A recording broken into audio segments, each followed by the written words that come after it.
Hello മക്കളെ, this is ASR from RKNX. അപ്പോൾ നമുക്ക് 1 മിനിറ്റ് കൊണ്ട് 2 മാർക്ക് നേടിയാലോ? ഹ്യൂമൻ റീപ്രൊഡക്ഷനിൽ എപ്പോഴും അവർ ചോദിക്കാറുള്ള ഒരു ചോദ്യമാണ് സ്പെർമിന്റെ സ്ട്രക്ചർ. അപ്പോൾ അത് നിങ്ങൾ കൃത്യമായിട്ട് ലേബൽ ചെയ്യാൻ പഠിക്കണം കേട്ടോ. അപ്പോൾ നമുക്ക് ക്വസ്റ്റ്യനിലേക്ക് പോവാം.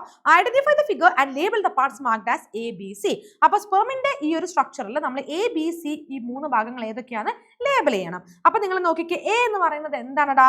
ആ ഹെഡിൽ എന്തുണ്ട്? ഒരു കാപ്ലേറ്റ് സ്ട്രക്ചർ ഉണ്ട് അല്ലേ? അതാണ് A എന്ന് പറയുന്നത്. എന്താണ്? It is the acrosome. ഇനി B നിങ്ങൾ നോക്കിക്കേ, B എന്ന് പറയുന്നത് എന്താണ്? It is the middle piece of the sperm അല്ലേ? അതെന്താണ്? അത് മിഡിൽ പീസ് ആണ്. ഇനി C എന്ന് പറയുന്നത് എന്താ? ആ വാലാണല്ലേ, ടെയിലാണ്. സോ C എന്താണ്? ടെയിലാണ്. ഓക്കെ, അപ്പൊ ഈ ചോദ്യം തന്നെ മറ്റൊരു രീതിയിലും ചോദിക്കാൻ ചാൻസ് ഉണ്ട്. നോക്കിക്കേ, name the caplet structure present in sperm head. അതായത് ഈ സ്പെർമിന്റെ ഹെഡിൽ കാണുന്ന ഈ കാപ്ലേറ്റ് സ്ട്രക്ചറിനെ എന്ത് വിളിക്കും? അങ്ങനെയും ചോദ്യങ്ങൾ ചോദിക്കും.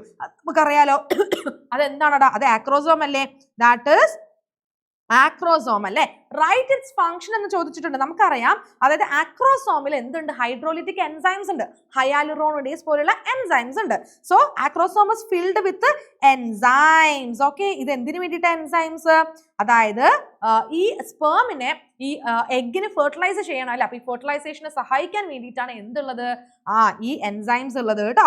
Okay, so it is filled with enzymes that helps in fertilization of egg. Fertilization of egg. Okay അല്ലേ? അപ്പൊ ഇതാണ് ആക്രോസോമിന്റെ പ്രധാനപ്പെട്ട ഫംഗ്ഷൻ. ഓക്കെ, അപ്പൊ അങ്ങനെയാണെങ്കിൽ നമ്മൾ ഈ ടെയിൽ കണ്ട, ഈ ടെയിലിന്റെ ഫംഗ്ഷൻ എന്താണെന്ന് മറക്കാതെ കമന്റ് ചെയ്യാം.